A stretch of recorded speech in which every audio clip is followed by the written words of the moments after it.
ദുരിതങ്ങൾ ആഘോഷമാക്കി മാറ്റുന്നവർ തന്നെയാകും പുതിയ പ്രഖ്യാപനങ്ങളിൽ നിന്ന് നേട്ടം കൊയ്യാൻ പോകുന്നതെന്ന് ആദിവാസികൾക്ക് ആശങ്കയുണ്ട്. കോഡിൽ പ്രഖ്യാപിച്ചതുകൊണ്ട് അട്ടപ്പാടി പ്രശ്നം സോൾവ് ചെയ്യാൻ പറ്റില്ല. നമ്മൾ ആദിവാസി സമൂഹത്തിൽ ജനിച്ചു വളർന്നതുകൊണ്ട് ഞങ്ങൾ ഊരിൽ ജീവിക്കുന്നതുകൊണ്ട് ഞങ്ങൾ മനസ്സിലാക്കിയത് ഇവിടെ പ്രഖ്യാപിച്ച പാക്കേജുകളും വികസനങ്ങളും മൊത്തം ഇടനിലക്കാരെ ഒഴിവാക്കിക്കൊണ്ട് അഗാഡ്സ് ഉണ്ടാക്കി വെച്ച ജനകീയ സമിതികളെ ശക്തിപ്പെടുത്തിക്കൊണ്ട് ഈ പദ്ധതിയിൽ പാക്കേജിൽ ജനകീയ സമിതി മുഖാന്തരം നടപ്പിലാക്കിയാൽ മാത്രമേ യഥാർത്ഥ ട്രൈബ്സിന് കിട്ടുള്ളൂ. ഇല്ലെങ്കിൽ ഇത് വിവിധ ഡിപ്പാർട്ട്മെൻറ്റ് ഇടനിലക്കാരെ അടിച്ചു മാറ്റും.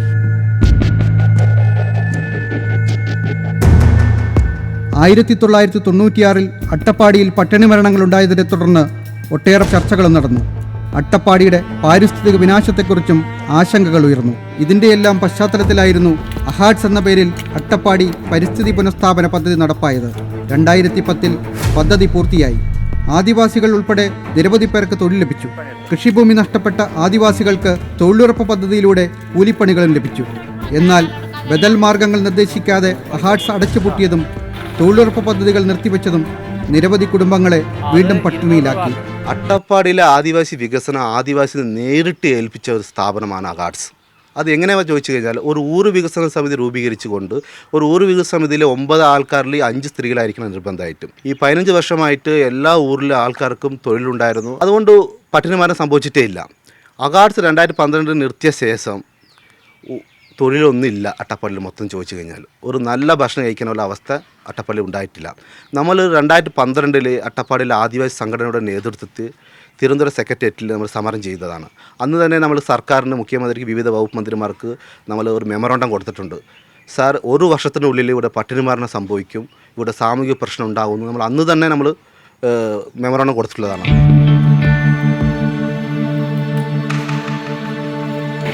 ഭൂമിയും കൃഷിയും തൊഴിലും നഷ്ടപ്പെട്ട ആദിവാസികൾ പട്ടിണിക്കാരായി.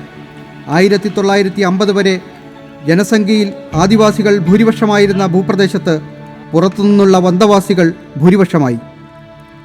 ആദിവാസി ക്ഷേമത്തിൻ്റെ പേരിൽ ഒഴുക്കിയ കോടികൾ മറ്റുള്ളവരുടെ കൈകളിലേക്ക് ഒഴുകിയെത്തി. ആദിവാസി ഭൂമിയിൽ കാറ്റാടികൾ കറങ്ങിയപ്പോൾ അതിൻ്റെ നേട്ടം കോർപ്പറേറ്റുകൾക്കും രാഷ്ട്രീയ നേതാക്കൾക്കുമായി. കുഞ്ഞുങ്ങൾക്ക് മാത്രമല്ല, മുതിർന്നവർക്കും ശരിയായ ഭക്ഷണം കിട്ടാതായി. ഈ പട്ടിണി ജീവിതത്തിൽ കുഞ്ഞുങ്ങൾക്ക് പോഷകാഹാരം നൽകാൻ അവർക്ക് കഴിയാതായി. സർക്കാർ നൽകുന്ന സൗജന്യ റേഷൻ മാത്രമായി ആശ്രയം. കുഞ്ഞുങ്ങളുടെ ഭക്ഷണപാത്രത്തിലും കുടിയേറിയവർ കൈയിട്ട് വാരിയപ്പോൾ ICDS വഴിയുള്ള പോഷകാഹാര വിതരണം പോലും അഴിമതിയിലും കെടുകാര്യസ്ഥതയിലും മുങ്ങി. ഒരു ജനതയോട് ഭരണകൂടവും പൊതുസമൂഹവും പുലർത്തുന്ന അവഗണനയുടെയും വിവേചനത്തിൻ്റെയും അനന്തരഫലം മാത്രമാണ് അട്ടപ്പാടിയിലെ ശിശുമരണങ്ങൾ.